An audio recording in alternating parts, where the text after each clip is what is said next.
네, 지금 전해드린 대로 한국은행의 기준금리 하향 조정 가능성이 높아지고 있지만 관건은 눈덩이처럼 불어난 가계대출 관리입니다. 이런 가운데 지난달 주요 시중은행의 신규 주택담보대출 가운데 절반 이상이 대출 모집인을 통해 이뤄진 것으로 나타났습니다. 대출 모집인이 집값 상승과 가계대출 증가를 부추기고 있다는 지적이 나옵니다. 이수빈 기자입니다.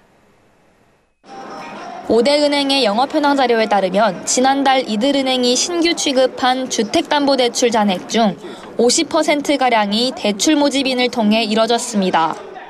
대출 모집인은 은행과 계약을 체결하고 대출 신청 상담, 신청서 접수와 전달 등 은행이 위탁한 업무를 수행하는 대출 모집 법인과 대출 상담사를 말합니다.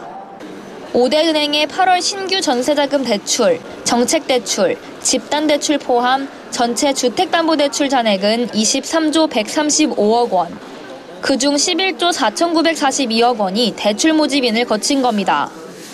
은행권 주택담보대출이 역대 최대폭으로 증가한 국면에서 은행들의 대출 모집인 의존도도 전보다 크게 높아졌습니다. 5대 은행의 신규 주택담보대출 취급액 중 대출 모집인을 통한 비율은 올해 1월부터 8월까지 월 평균 50%로 작년 동기 대비 5%포인트 넘게 상승했습니다. 대출 모집인을 통한 주담대가 늘어나자 은행과 대출 모집인, 부동산 중개업자의 삼각공생이 최근 들어 가파르게 늘어난 가계대출의 원인이란 지적이 나옵니다.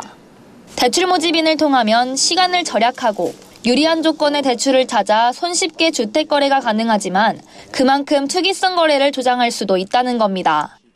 대출을 받을 때 이 모집인을 통해서 하다 보니까 부동산 투자를 하는 경우에 대출을 받지 않아도 되는데 불구하고 대출을 받고 주택 가격이 올라갈 때에는 이 대출을 통해서 주택을 구입하게 하기 때문에 오히려 투기를 조장할 수도 있습니다.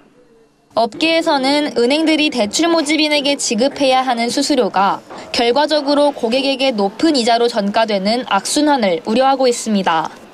또 대출 금액이 많을수록 대출 모집인에게 지급해야 하는 수수료도 높아지는 만큼 이 제도에 대한 엄격한 관리가 필요하다는 목소리도 나옵니다. 서울경제TV 이수빈입니다.